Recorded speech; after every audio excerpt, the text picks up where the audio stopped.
गायत्रे नमः। ॐ अर्काय नमः। ॐ भास्कराय नमः। नाडीशोधन प्राणायाम, अनुलोम विलोम प्राणायाम। नाडी शोधण्यासाठी किंवा शुद्धीकरणासाठी अनुलोम विलोम प्राणायाम केला जातो। पद्धत: प्रथम उजव्या अंगठ्याने उजवी नाकपुडी बंद करा आणि डाव्या नाकपुडीने श्वास घ्या। आता डाव्या नाकपुडीवर अनामिका बोट ठेवून ती बंद करा आणि 2-3 सेकंद श्वास रोखून ठेवा। आता उजव्या नाकपुडीने श्वास सोडा। आता उजव्या नाकपुडीने श्वास आत घ्या।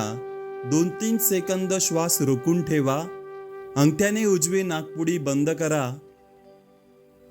नंतर डाव्या नाकपुडीने श्वास सोडा। श्री स्वामी समर्थ। आहार विहार दिनचर्या। खालील आहार टाळावा।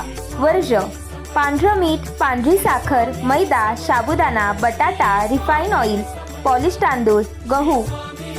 आहारात काय खावे?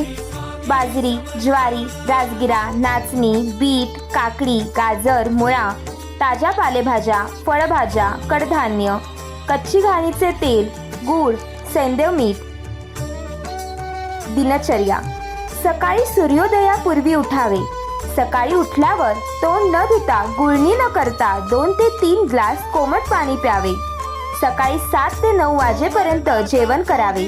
जेवणात पौष्टिक आहार जसे भाकरी, पोळी, भाजी, डाळ, गूळ, सलाड असावे। दुपारचे जेवण 1 ते 2 वाजेपर्यंत करावे। दुपारी ताज्या दह्याचे ताक जरूर घ्यावे। रात्रीचे जेवण 5 ते 6 वाजेपर्यंत करावे। सकाळी पोटभर जेवण करावे। दुपारचे जेवण सकाळपेक्षा अर्धे असावे आणि रात्रीचे जेवण दुपारपेक्षा अर्धे असावे। जेवण नेहमी जमिनीवर बसूनच करावे। जेवण झाल्यावर 10 मिनिटं वज्रासन मध्ये बसावे। रात्रीच्या जेवणानंतर लगेच आराम करू नये। 1 किलोमीटर अवश्य शतपावली करावी। श्री स्वामी समर्थ।